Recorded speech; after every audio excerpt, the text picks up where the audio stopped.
할렐루야. 네, 공사가 시작되고 수개월 만에 이제 에스더 강해 12번째 시간을 이어갑니다.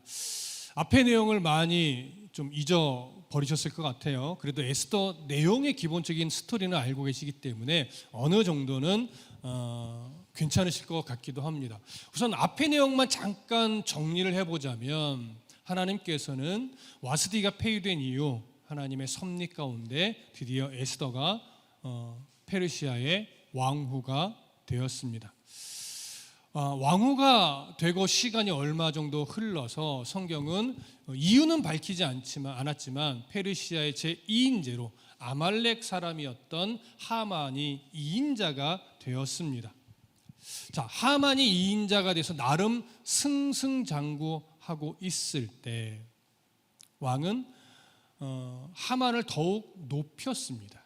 그래서 모든 사람에게 하만 앞에 절하라, 이런 명령까지 내려주었죠. 그런데 아말렉과의 역사적인 관계 속에서 아말렉과 이스라엘은 늘 대적하는 관계였기 때문에 대궐문 앞에서 서기의 역할을 하던 이 모르드게는 하만을 보고 절하지 않았습니다. 이 사실을 알게 된 하만은 모르드게에 대한 분노심을 갖게 되고, 모르드게를 죽이는 것으로 만족할 수 없어서 어떻게 하면 이스라엘 민족을, 유다 백성을 다 죽일 수 있을까, 그 생각을 하게 됐고, 결국 잔꾀를 부려서 왕에게 유다인 학살을 허락받았습니다. 대신에 그 조건으로 왕의 창고에 엄청난 금액의 재물을 바치기로 약속까지 했지요. 당시 재정적으로 어려움을 겪고 있던 이 모르드게, 아하수에로 왕은 그 말을 그냥 어느 민족인지도 확인하지 않고 허락을 해 버렸습니다.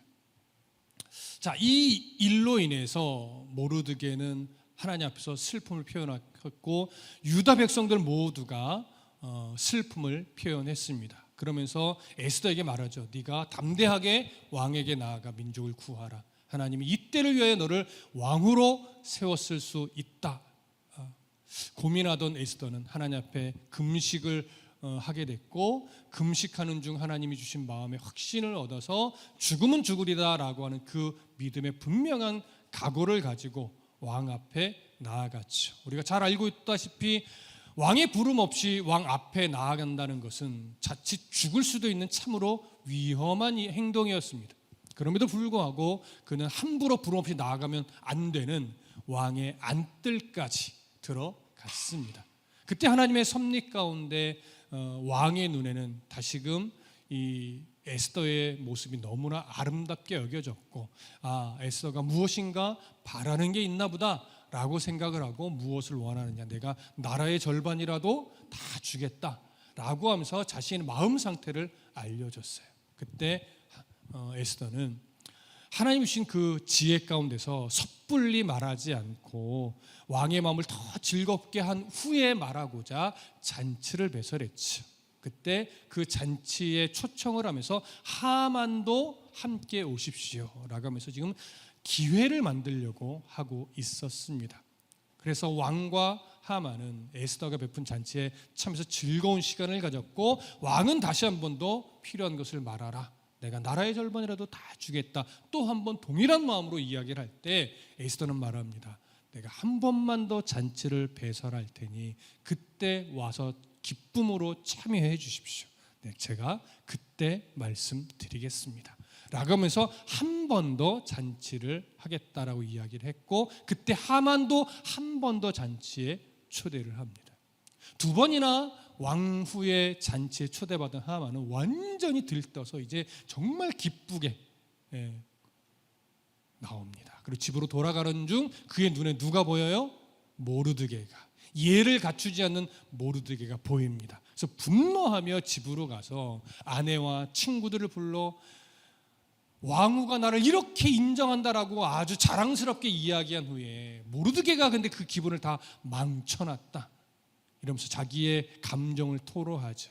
그때 그의 아내 또 친구들은 그러면 기다리지 말고 왕의 허락을 빨리 받아서 모르드게 먼저 죽입시다. 유대인 학살을 하기 전에 모르드게 먼저 죽이면 기분 좋게 두 번째 잔치에 참여할 수 있지 않겠습니까? 이렇게 제안을 하고, 그러면 그냥 죽이지 말고 큰 장대를 만들어서 본보기로 거기에 매달아 죽입시다. 이렇게까지 해서 그날 하만은 어떻게 해요? 장대, 높은 장대까지 딱 만들어 세워놓게 되지요. 그리고 나서 이제 오늘 6장의 이야기로 이어지는 겁니다. 자, 상황 배경이 이해되시죠? 자, 그러면 이제 성경으로 돌아가셔서 에스더 6장 1절부터 3절을 다시 한번 함께 읽겠습니다. 자, 시작. 그날 밤에 왕이 잠이 오지 아니하므로 명령하여 역대 일기를 가져다가 자기 앞에서 읽히더니 그 속에 기록하기를 문을 지키던 왕의 두 넷이 빅다나와 데레스가 아하수에로 왕을 암살하려는 음모를 모르드게가 고발하였다 하는지라. 왕이 이르되 이 일에 대하여 무슨 존귀와 관작을 모르드게에게 베풀었느냐 하니 측근 신하들이 대답하되 아무것도 베풀지 아니하였나이다 하니라. 자, 왕후 에스더의 잔치에 참석했던 그날 밤 아하수에로 왕은 평상시와는 다르게 잠이 오질 않았습니다. 근데 한글 성경은 이제 잠이 오지 않았다라고 번역되어 있지만 히브리어 성경으로 보면 잠이 도망갔다 이렇게 되어 있어요. 잠이 도망갔다.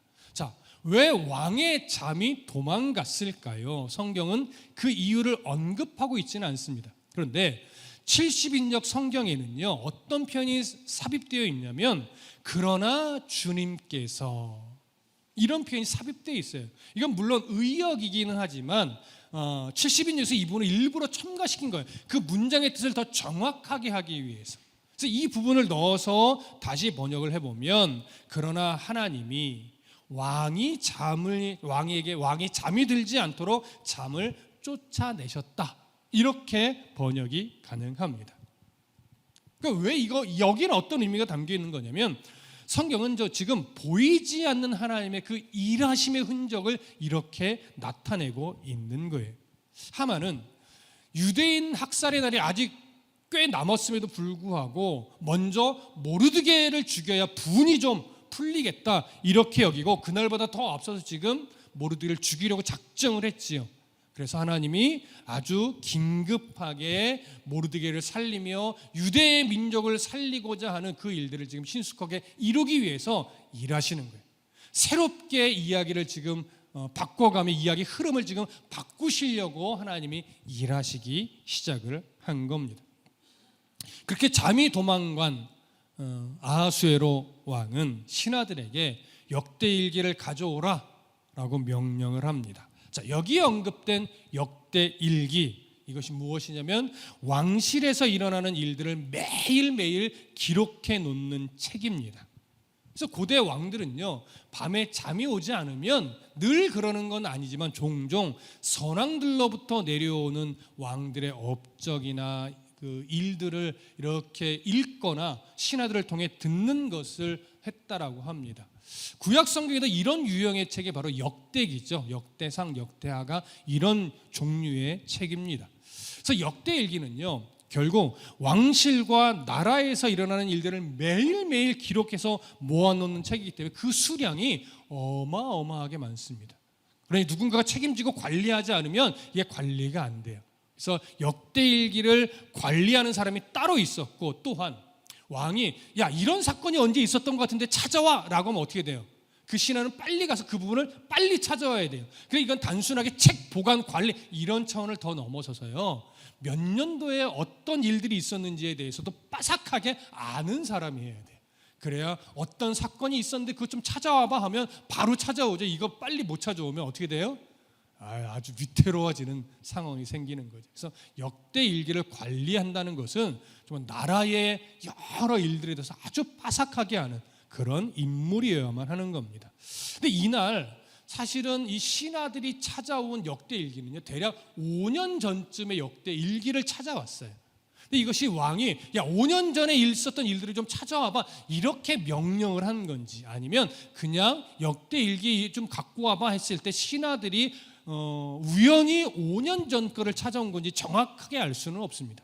그러나 문맥의 흐름을 보면 왕이 5년 전 거 갖고 와봐 이렇게 명령한 것으로는 보여지지 않아요. 그래서 아마도 신하들이 임의로 역대일기의 한 부분을 갖고 왔는데 그것이 5년 전에 있었던 일들의 한 부분을 빼서 갖고 온 것으로 여겨집니다.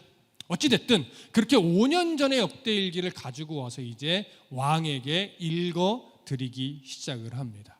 근데 놀랍게도 이 신하들이 역대일기를 펼쳐 읽는데 어떤 부분을 읽게 돼요?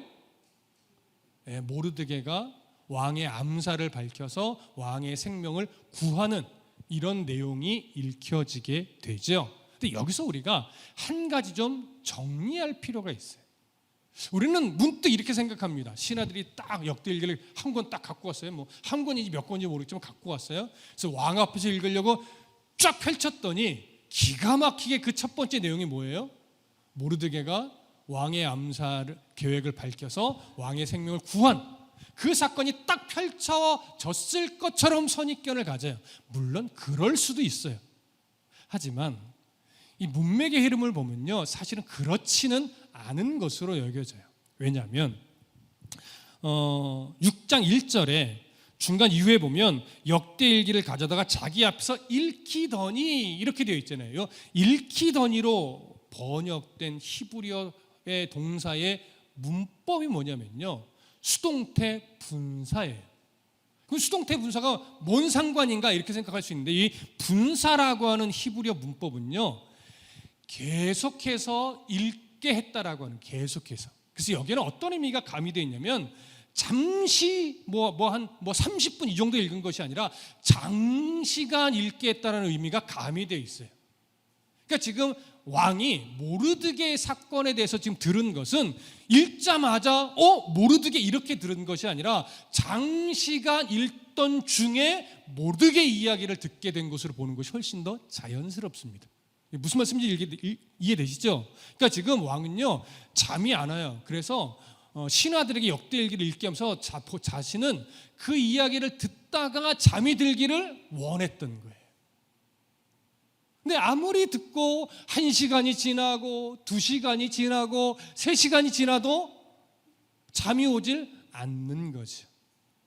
그렇게 몇 시간이 흘러갔는지는 알 수 없으나 꽤 긴 시간, 밤이 어느 정도 지나서 꽤 긴 시간 흘렀을 때 갑자기 귀를 사로잡는 이야기가 딱 나오는 거예요. 그게 뭐예요? 자신의 생명을 구한 한 신하의 이야기가 나오는 거죠. 여러분, 이렇게 그 밤 시간에 잠을 도저히 청하지 못하고 거의 꼴딱 새다시피 한 그 어느 순간에 모르드게 이야기가 나오고 그 모르드게 이야기에 왕의 귀가 사로잡힌다? 우연이라고 우리는 말할 수도 있겠지만 지금 에스더서의 이야기의 흐름을 보면요, 이것은 우연이라기보다는 하나님의 섭리 가운데 한 부분이라고 볼 수밖에 없습니다.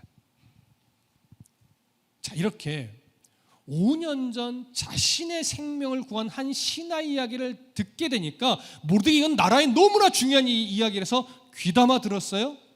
이런 상황을 거쳐서 나의 생명을 구했구나 모르드게라는 신하가 라고 그 이야기를 듣다가 어떤 이야기가 이어서 나오기를 딱 기대했을까요? 이렇게 큰 공을 세운 모르드게에게 이러이러한 포상을 내렸다, 이런 이야기가 원래는 이어서 나와야 돼요. 왜냐하면 페르시아는요, 당시 물론 고대 나라들이 대부분 그랬지만 특히 페르시아와 같은 강대국의 왕은요, 공을 세운 자들에게는요, 그 자리에서 즉시로 포상하는 것이 어떤 왕의 자존심이었어요. 그리고 페르시아 법에도 나라에 큰 공을 세운 자에게는 충분한 포상을 해야 된다라고 하는 것이 법에 이미 명시되어 있을 정도였어요. 근데 만약에 큰 공을 세웠는데도 불구하고 왕이 포상을 안 했다? 이건 왕의 자존심에 상처를 입히는, 왕의 자존심이 구겨지는 이런 일로 여겨지던 시대였습니다. 그래서 당연히 왕의 생명을 구한 모르드게에게 그에 걸맞는 정말 멋진 포상을 했으리라 딱 기대를 하고 듣는데 포상의 내용이 읽혀지지 않는 거예요. 그래서 너무나 당황한 이 모르드게가, 왕이 묻습니다, 신하에게. 야, 모르드게가 이런 공을 세웠는데 왜 포상의 내용이 없냐? 포상을 안 한 거냐? 이렇게 물어요. 그랬더니 신하가 뭐라고 말해요? 그 어떤 존귀와 관작도 내려지지 않았습니다. 아무런 포상도 하시지 않았습니다. 이렇게 이야기를 하는 거예요. 이때 아하수에로 왕이 당황했을까요? 안 당황했을까요? 매우 당황했어요. 왜냐? 자신의 자존심이 지금 구겨진 거예요. 야, 내가 페르시아의 왕으로서 이 공을 세운 내 생명을 구한 신하에게 아무런 포상도 안 했다고, 야, 이런 수치스러운 일이 있을 수 있는가? 이러면서 큰 당황을 하게 된 겁니다. 자부심이 망가진 거죠. 자, 그래서 어떻게 하면 모르드게에게 빨리 포상을 할 수 있을까? 그에 걸맞는 포상을 해주려면 이미 5년이 지났으니까 더 귀한 포상을 해줘야 될 거 아니에요. 어떻게 포상을 해줘야 내가 이미 시기를 놓쳤지만 잘해줄 수 있을까? 이 고민을 하게 된 거죠. 그러다가 나 혼자 생각하지 말고 신하와 좀 상의를 해야 되겠다라고 생각을 하고 이제 뜰에 누가 있는가 신하에게 묻게 돼요. 그것이 4절과 5절의 내용입니다. 우리 함께 읽겠습니다. 4절 5절. 자, 시작. 왕이 이르되 누가 뜰에 있느냐 하매 마침 하만이 자기가 세운 나무에 모르드게 달기를 왕께 구하고자 하여 왕궁 바깥들에 이른지라. 측근 신하들이 아뢰되 하만이 뜰에 섰나이다 하니 왕이 이르되 들어오게 하라 하니. 자, 마음이 급해진 아하수에로 왕은 모르드게의 포상 문제를 상의하고자 그 새벽 이른 시간에 밖에 누구 와 있는 신하 있느냐? 그러니까 이 신하는요, 단순하게 내실을 말하는 것이 아니라 자신이 이런 포상 문제를 거론할 만한 그런 관직의 직급의 사람 신하가 있느냐? 이걸 묻는 거예요. 그랬더니 이미 누가 와 있어요? 하만이 이미 와 있는 거예요. 여러분, 이게 요때가 정확하게 몇 시대인지는 알 수 없으나 이 고대 근동의 나라들은요, 너무나 더운 나라이기 때문에 정사를 굉장히 일찍 시작해요. 거의 해 뜨는 그 시간 굉장히 일찍 시작해서 업무를 좀 일찍 마치죠. 로마 시대도 그랬고요. 자, 그런데 지금 하만은요, 그렇게 이른 시간 정사가 시작됨에도 불구하고 그 이른 시간보다 더 이른 시간에 하만이 와 있는 거예요. 왕도 거의 밤을 꼴딱 써 아직 정사가 시작되려면 조금 더 남아 있는데 혹시나 누가 좀 일찍 와 있는 신하가 있는가 하고 그냥 물은 거예요. 근데 마침 누가 와 있는 거예요? 하만이 와 있는 거예요. 근데 하만은 왜 일찍 왔어요? 오늘 성경에 보니까 하만이 자기가 세운 나무에 모르드게를 달기를 허락받고자 일찍 왔다는 거죠. 이 상황을 잘 보시면요, 이렇게 돼요. 하만도요, 모르드게 되면 분노가 너무 커졌잖아요. 그래서 그를 죽이려고 그날 밤에 뭘 세웠어요? 높은 장대를 딱 세워놨잖아요. 그러고 나서 잠을 잘 잤을까요? 잠을 설쳤을까요? 설쳤죠. 잠을 설치고 안 되겠다, 내가 이렇게 잠도 안 오니 빨리 가서 왕이 깨자마자 들어가서 모르드게 처형을 허락받고 빨리 모르드게를 죽인 다음에 기분 좋게 왕비의 잔치에 뭐 해야지? 참여해야지. 이런 생각으로 아직 정사가 시작되려면 시간이 남았음에도 불구하고 그냥 부랴부랴 궁으로 들어간 거예요. 그때 왕도 잠을 못 자고 역대일기를 듣다가 모르드게 이야기를 듣고 나서 빨리 포상하려고 누구라도 왔느냐라고 물었더니 그때 하만이 와 있었던 거죠. 둘 다 누구에 대한 생각으로 지금 그 자리에서 만났어요? 모르드게에 대한 생각으로 만났어요. 근데 생각은 전혀 다르죠. 왕은 어떻게든 포상을 잘해주고 싶어서, 하만은 어떻게든 빨리 죽이려고. 이렇게 모르드게 한 사람이 주제인데 전혀 다른 생각을 갖고 있는 두 사람이 드디어 대면을 합니다. 그런데 생각해 보세요. 하만의 입장에서 한번 생각해 보십시오. 왕이 일어났지도 않았을 수 있는 시간이에요. 그렇죠? 자기가 먼저 가서 기다렸다가 일어나셨다면 빨리 청해서 만나서 죽여야지 이렇게 생각하고 왔단 말이에요. 근데 도착하자마자 분명 이 시간에 왕이 깰 시간이 아닌데 왕이 누구를 찾아요? 자기를 찾아요. 자, 하만은 그 순간 뭐라고 했을까요? 이야, 하늘이 돕는다. 나는 조금 기다렸다가 만나려고 생각했는데 왕이 내가 도착하자마자 나를 부르다니, 야, 이건 정말 신의 계시다 라고 생각을 하고 설 흥분된 마음으로 왕 앞에 딱 나아갔을 겁니다. 자, 이것도 참 기가 막힌 우연처럼 보이지요. 근데 과연 우연일까요? 보이지 않는 하나님의 손길이 지금 계속해서 꼬리에 꼬리를 물고 우연처럼 보이며 일을 하고 있는 섭리의 장면인 거예요. 우리 그걸 보실 수 있어야 합니다. 그렇게 하만이 흥분된 마음으로 이제 왕 앞에 나아갑니다. 6절 함께 읽습니다. 시작. 하만이 들어오거늘 왕이 묻되 왕이 존귀하게 하기를 원하는 사람에게 어떻게 하여야 하겠느냐? 하만이 심중에 이르되 왕이 존귀하게 하기를 원하시는 자는 나 외에 누구리요? 하고. 자, 왕의 부름을 받고 하만이 흥분되게 들어갑니다. 하만은 분명 생각했을 거예요. 내가 들어가자마자 왕에게 모르드게를 처형할 수 있도록 허락해달라고 말해야지. 이렇게 생각을 하고 딱 들어갔는데 하만이 입을 열기도 전에 왕이 먼저 급히 뭐라고 얘기를 해요? 내가 존귀하게 좀 대우해 주기를 원하는 사람이 있는데 어떻게 해야 그 사람이 정말 존귀함을 입을 수 있을까? 이걸 먼저 왕이 급히 묻는 거예요. 이런 갑작스런 왕의 물음에 하만은 잠시 모르드게의 처형을 허락받아야 되는데 이 생각을 순간 뭐예요? 잊어버려요.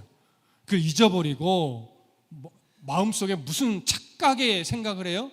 착각을 해요? 아, 왕이 지금 나를 높이려고 나를 사람들 앞에서 귀하게 높여서 영광스럽게 해주려고 이런 질문을 하는구나. 그렇게 대우받을 사람이 나밖에 누가 있으리요? 이런 생각을 순간적으로 하는 거예요. 여러분 한번 생각해 보세요. 하만이 왜 이런 착각을 하게 된 걸까요? 이유가 있을 거 아니에요. 몇 가지 우리가 그 이유를 짐작해 볼 수 있어요. 첫 번째, 일단 하만이 페르시아의 2인자의 위치에 있어요.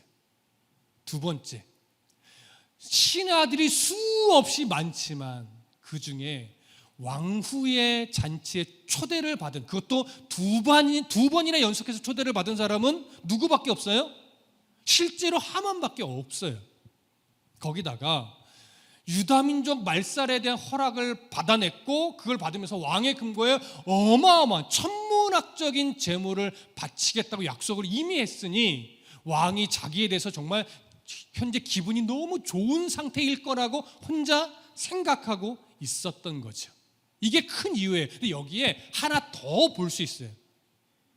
그건 뭐냐면 왕이 모르드게의 이름, 그러니까 이 존귀 대우하기를 원하는 사람의 이름을 밝혀요, 안 밝혀요? 밝히지 않았어요. 그러다 보니까 그 대상자가 눈앞에 있으니까 굳이 이름을 밝히지 않는 거구나 하면서 자기라고 착각을 하게 된 겁니다. 그럼 그 말을 듣고 이런 착각을 했으니까 하만은 순간 머릿속에 생각을 하게 됐어요. 도대체 내가 무엇을 요구해야 내가 더 영광스러워질까? 이런 생각을 순간 하게 되겠죠. 자, 착각을 지금 거듭하고 있는 하만입니다. 이제 7절부터 9절을 다시 이어볼까요? 자, 7절부터 9절입니다. 시작. 왕께 아뢰되 왕께서 사람을 존귀하게 하시려면 왕께서 입으시는 왕복과 왕께서 타시는 말과 머리에 쓰시는 왕관을 가져다가 그 왕복과 말을 왕의 신하 중 가장 존귀한 자의 손에 맡겨서 왕이 존귀하게 하시기를 원하는 사람에게 옷을 입히고 말을 태워서 성중 거리로 다니며 그 앞에서 반포하여 이르기를 왕이 존귀하게 하기를 원하시는 사람에게는 이같이 할 것이라 하게 하소서 하니라. 자, 하만은 지금 자기가 받고 싶은 영광스러운 장면의 모습을 다 이야기를 하죠. 그런데 여러분 7절 보세요. 왕께 아뢰되 왕께서 사람을 존귀하게 하시려면 왕께서 입으시는 하면서 8절로 연결되잖아요. 근데 한글 성경은 그냥 한 문장으로 쭉 이어지는 것처럼 보이잖아요. 근데 히브리어 성경은 좀 달라요. 7절이요 불완전한 한 문장이에요. 그리고 7절과 8절은 좀 끊어진 문장입니다. 이건 어떤 의미냐면 이런 거예요. 여러분 저 봐보세요. 하만이 그 명령 딱 봤을 때 왕께서 존귀하게 여기는, 그 왕께서 원하시는 사람이 존귀하게 여기게 하시려면요, 이런 거 있죠. 뭐예요? 잠시 머뭇거리는 거예요. 왕께서 존귀하게 여기는 사람을 영광스럽게 하려면요, 하면서 잠깐 시간을 텀을 두고 한 박자 쉰 다음에 그 다음에 8절로 이어지는 거예요. 여러분 왜 한 박자 쉴까요? 머릿속에 생각이 막 나는 거예요.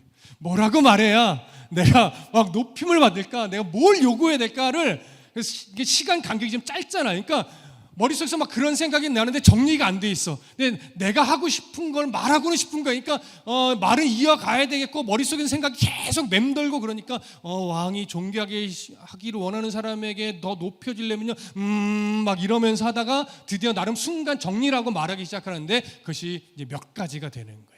그 부분을 볼까요? 자, 8절 보세요. 이렇게 이야기합니다.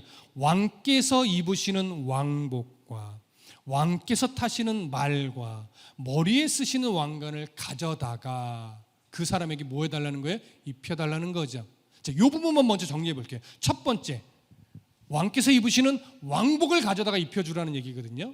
이건요, 왕의 의복과 비슷한 옷을 가져다 입혀달라는 게 아니에요. 실제로 지금 입고 계신 의복을 벗어서 그 신하에게 입혀주십시오, 이런 얘기예요. 여러분들 이건요 어마어마한 거예요.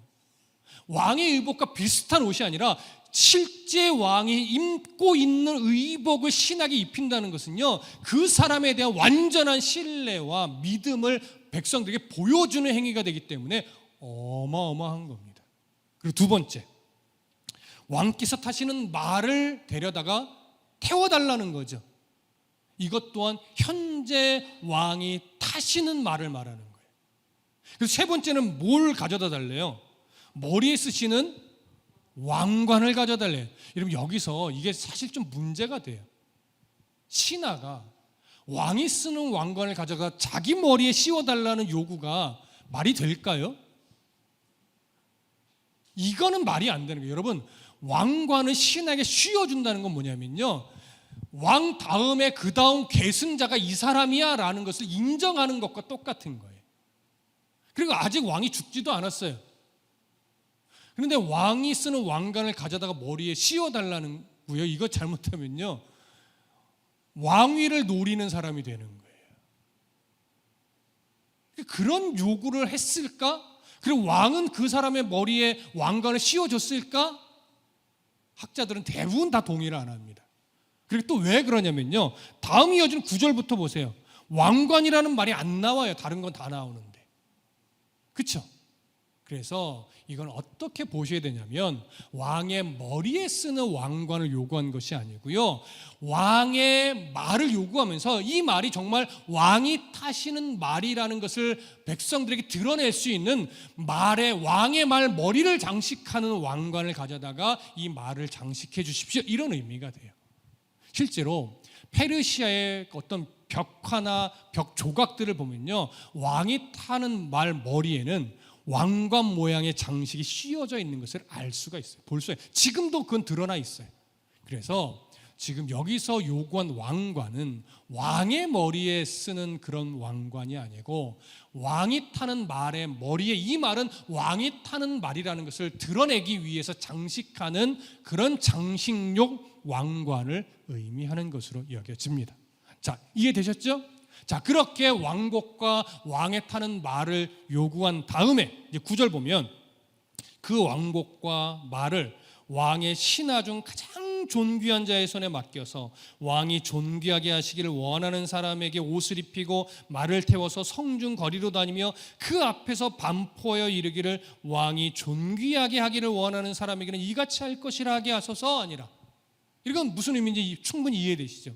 그 옷을 그 사람에게 입히고 왕의 말에 그 사람을 태운 다음에 이 나라에서 왕 다음에 가장 높은 사람의 손에 맡겨서 그 사람이 말을 이끌고 백성들 사이로 다니면서 이 사람이 바로 왕이 존귀하게 하는 사람입니다 라고 외치고 다니게 하라는 거예요.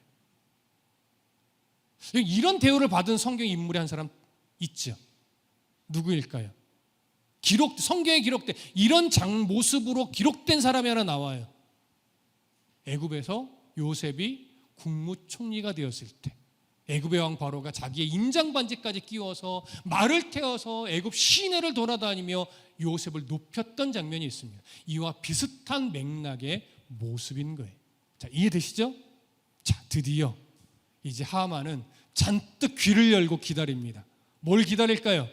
그래, 하만, 내가 너를 이렇게 높이고 싶구나 라는 말을 지금 듣고자 잔뜩 기대함을 가지고 지금 귀를 쫑긋 세우고 있습니다. 자, 그러면 그 다음 구절 볼까요? 자, 10절 다 같이 읽겠습니다. 10절 시작.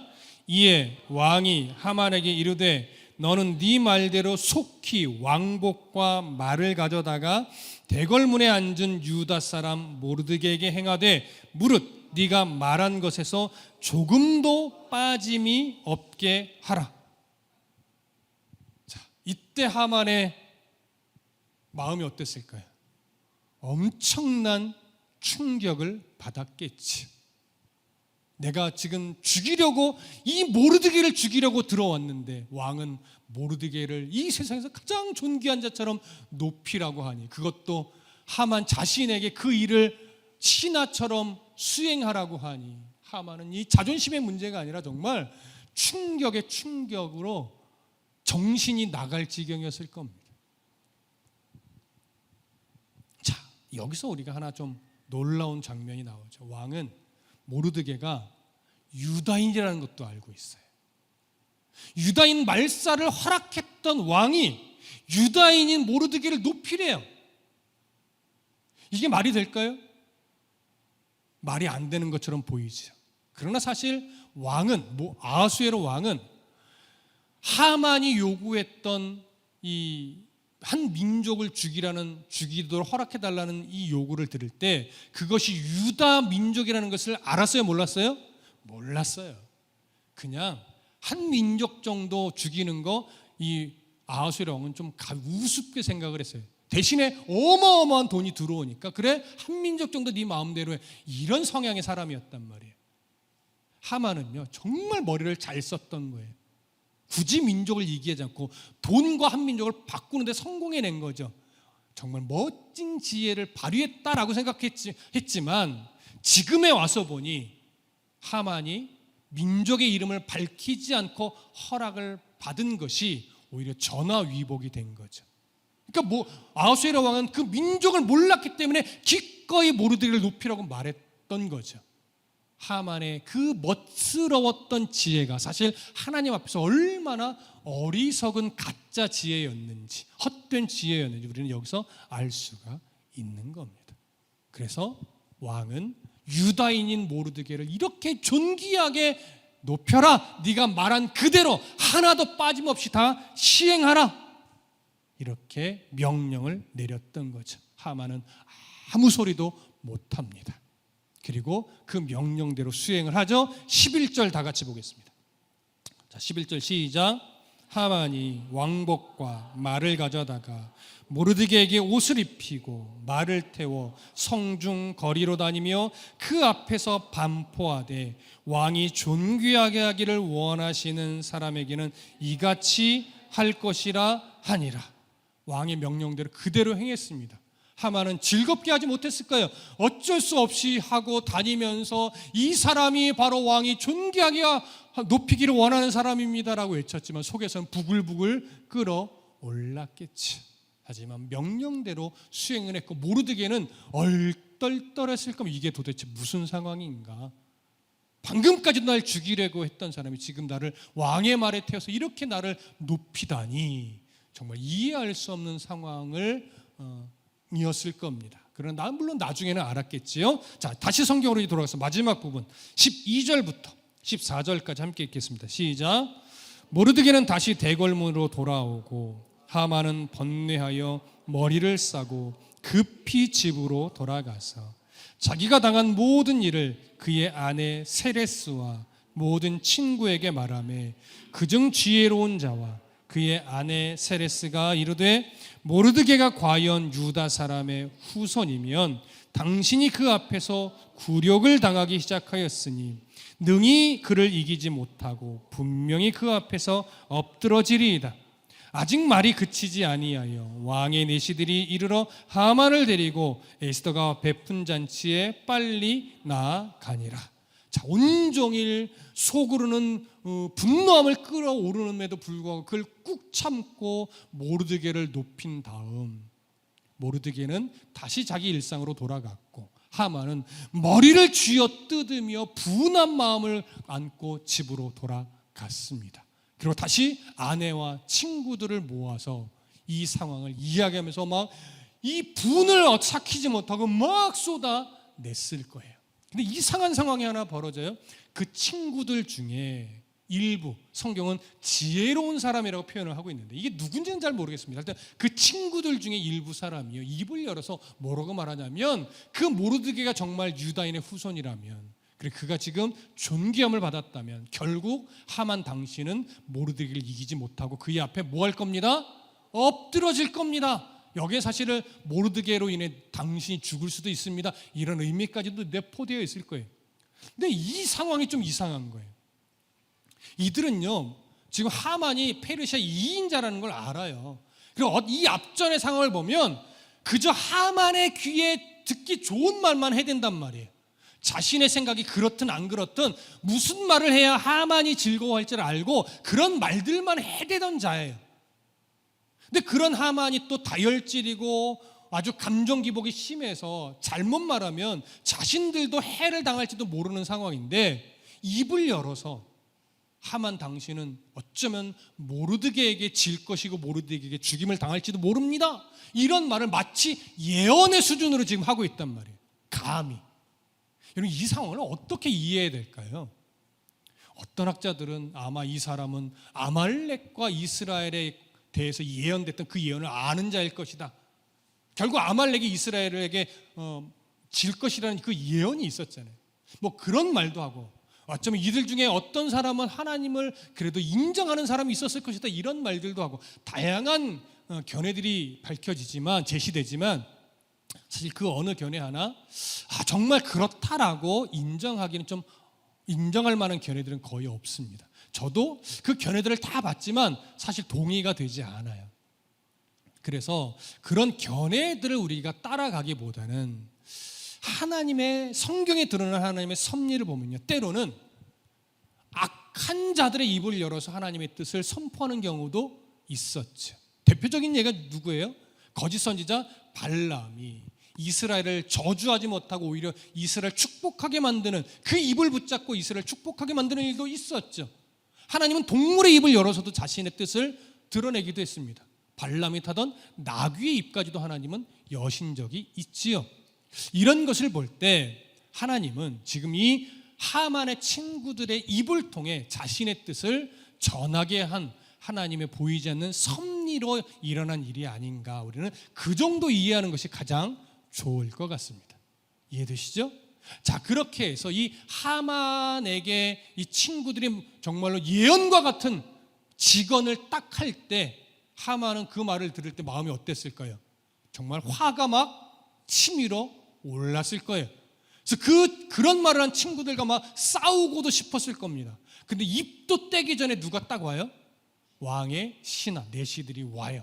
그러면서 마지막 절을 보면 아직 말이 그치지 아니하여서 왕의 내시들이 이르러 하만을 데리고 에스더가 베푼 잔치에 빨리 나아가니라. 지금 이건 신하들이 지금 하만을 왕후의 잔치에 모시고 가려고 온 거잖아요. 모시고 가는 장면이란 말이에요. 근데 마치 이것은 지금 모시고 가는 장면이 아니라 어떤 장면처럼 여겨져요? 끌고 가는 장면처럼, 압송하는 장면처럼 보인단 말이에요. 여기에도 하나님의 놀라운 섭리가 있는 것일 겁니다. 자, 여러분, 이것이 지금 6장의 내용인데, 이 6장의 내용은 정말 하나님의 기가 막힌 거듭되는 우연 속에서 일어나는 하나님의 놀라운 섭리를 우리에게 지금 은연중에 계속 보여준단 말이에요. 하지만 여전히 그 과정 속에서 모르드게는 민족의 죽음 앞에서 금식하며 통곡을 하고 있는 중이었고, 높임을 받은 이유지만 여전히 그 문제는 해결이 됐어요, 안 됐어요? 해결이 안 됐어요. 자신은 높임을 받았을지 모르겠지만 지금 민족의 위기는 여전히 눈앞에 있기 때문에 그는 하나도 기쁘지 않았을 거예요. 그러니까 지금 모르드게도 뭘 지금 발견해야 돼요? 이 거듭되는 우연 속에서 일하시는 하나님을 볼 수 있어야 했단 말이에요. 모르드게가 그 하나님을 지금 본 상태인지 아직 못 봤는지는 모르겠으나 여러분, 오늘을 살아가는 우리들도 똑같습니다. 얼마나 힘든 상황들이 많으십니까? 이런저런 일로. 저도 요즘에 주변에 또 여러분의 이야기를 들을 때 얼마나 힘드실까, 얼마나 지치셨을까, 얼마나 답답할까, 어떻게 해야 될지 모르겠는 그 상황들을 마주하면서 정말 지치고 힘든 그런 마음 상태들을 가지고 계시는 것처럼 여겨질 때 저 또한 마음이 무거워질 때가 참 많고, 주변에 또 그런 얘기를 많이 요즘 듣기도 해요. 그러나 여러분, 분명한 것은, 성경을 통해서 우리가 발견하는 것은 뭐냐면, 인간의 역사 속에서 하나님의 일하심은 여전히 현존한다는 거예요. 우리는 스쳐 지나듯 우연처럼 지나가 버린 그 세월 속에 보이지 않는 하나님이 얼마나 많이 일하셨었는지 그걸 볼 수 있어야 합니다. 또한 지금도 우연처럼 벌어지는 일들 속에 하나님이 나를 위해 일하시는 그 흔적이 여전히 있음도 보셔야 됩니다. 그리고 앞으로도 하나님은 나를 위해, 나를 연단하고 나를 세우고 나를 이끌어가기 위해 여전히 수많은 우연을 만들어내며 하나님은 일하실 겁니다. 우리의 마음이, 우리의 절망스러움이, 우리의 아픔이, 우리의 조급함이 그 우연을 만들어내며 일하시는 하나님을 보지 못할 뿐이에요. 그래서 답답해하는 거죠. 그러나 여전히 하나님은 나를 위해 수많은 우연을 만들어가고 계십니다. 어떤 상황 속에 놓여 있습니까? 어떤 절망으로 힘들어하고 계십니까? 어떤 아픔으로 마음이 무너져 계십니까? 다시 한번 내 개인의 역사뿐만 아니라 우리 한 사람 한 사람의 역사 속에서 수많은 우연을 만들어내며 일하시고 계신 하나님을 꼭 바라보시길 바랍니다. 그 하나님이 발견돼야 다시금 힘있게 일어날 수 있어요. 제가 오랜만에 이번 한 주 동안 드디어 제 자리에 앉아서 성경을 연구했어요. 얼마나 행복했던지. 이제 조금 제 루틴이 더 잡혀가면 곧 오후 예배도 시작하고 더 우리가 교회가 건강 성장하기 위해 더 부단히 더 노력을 할 텐데요. 이번 주 제 자리에 앉아서 에스더서 6장을 연구하고 정리하고 원고를 쓰면서 찬양을 듣는데 제 귀를 사로잡았던 찬양이 하나 있어요. 그게 그대 폭풍 속을 걷고 있을 때라고 하는 찬양이에요. 여러분, 이 찬양의 가사를 읽어드릴게요. 우리 찬양팀은 연주를 좀 준비해 주시고요. 여러분, 가사를 한번 들어보십시오. 이 찬양은 예수를 믿지 않는 일반 사람들도 많이 위로를 받는 찬양이라고 해요. 하지만 그들이 받는 위로와 우리가 받는 위로는 전혀 다를 겁니다. 가사가 이렇습니다. 그대 폭풍 속을 걷고 있을 때, 비바람을 마주해야 할 때, 불빛조차 보이지 않아도 그대 혼자 걷지 않을 거예요. 두려움 앞에서 하늘을 보아요. 외로운 그대여 걱정 마요. 꿈꾸는 그 길 또 걷고 걸어요. 그대 혼자 걷지 않을 거예요. 여러분, 우리와 오늘도 변함없이 함께 걷고 계시느니 바로 우리를 죄악 가운데 구원하신 하나님 아버지십니다. 모든 우연 같은 일들 속에, 또 힘겨운 상황 속에서 나와 동행하시는 하나님을 볼 때 우리는 어떤 상황 속에서도 감사를 잃지 않고 기쁨으로 주어진 삶을 살아낼 수 있습니다. 그 하나님의 위로와 그 하나님의 역사가 오늘 저와 여러분들의 일상 속에 구체적으로 살아나기를 소망하고 축복합니다. 여러분, 그 가사를 마음에 담으며 우리 이 찬양 한번 불러볼까요? 모르시는 분은 배우는 마음으로 부르셔도 좋을 것 같습니다. 연주해 주십시오.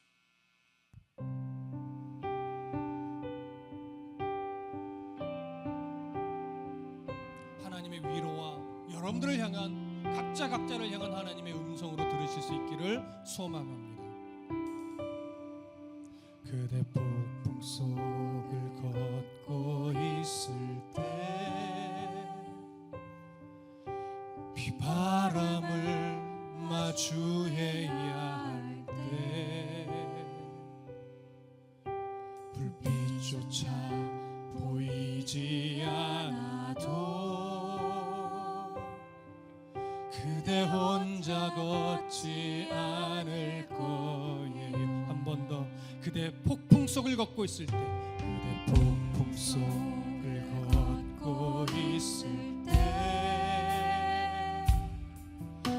비바람을 마주해야 할 때 불빛조차 보이지 않아도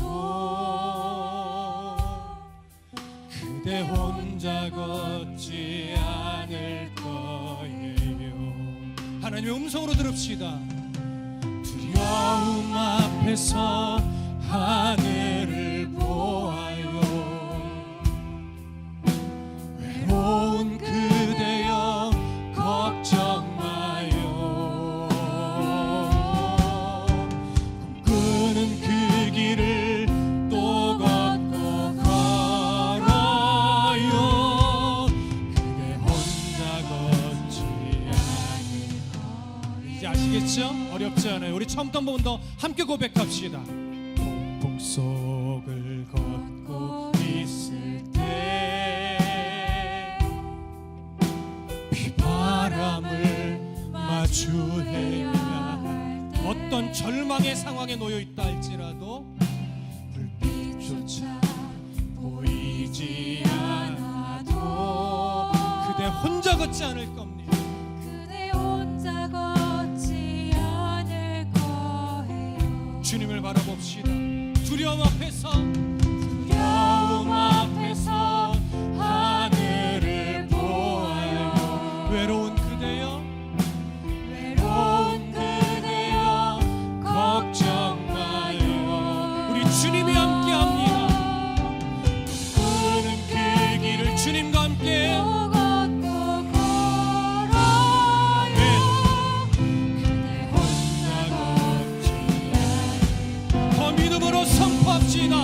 두려움 앞에서 하늘을 보아요. 두려움 앞에서 하늘을 보아요. 어떤 절망의 상황에도 주님이 함께합니다. 그대여 걱정 마요. 주님과 함께 꿈꾸는 그 길을 걸어갑시다.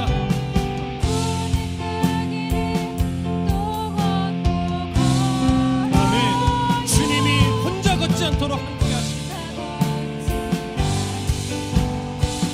아멘. 한 번 더. 두려움 앞에서 하늘을 보고 우리 주님을 바라봅시다. 외로운 그 길을 걱정 마요. 주님과 함께 푸른 그 길을 또 걷고 걸어요. 그대 혼자 우리 주님 한번 부르짖고 주님 나와 함께 하시옵소서. 기도합시다. 주여 하나님, 오늘도 다시금 눈을 들어 주님을 바라봅니다. 어떤 절망의 상황에도 어떤 두려움의 상황에도 우리 주님이 함께한다고 약속하셨습니다. 하나님, 답답하고 힘겹지만 이 말씀을 의지하여 모든 훈련들을 일으켜서라도 하나님이 일하시는 하나님을 바라볼 수 있도록 도와주옵소서. 하나님, 폭풍 속에 있습니다. 불빛조차 보이지 않는 그 길이 내가 놓여있다 할지라도 정말로 주님만 바라보니 하나님 도와주시고 이겨낼 힘을 주시고 이 캄캄한 암흑 속에서 다시 한번 주로 인하여 소망의 빛을 볼 수 있도록 아버지 도와주시옵소서. 하나님 도와주시옵소서. 저 혼자 걷지 않고 주님이 동행하신다는 것을 내가 바라보고 더 힘을 낼 수 있도록 더 담대해질 수 있도록 아버지 도와주시옵소서. 아버지 이겨내게 도와주시고 온전히 주님만을 의지하며 이겨낼 수 있도록 아버지 도와주시고 주시옵소서. 감사합니다. 감사합니다 하나님. 감사합니다.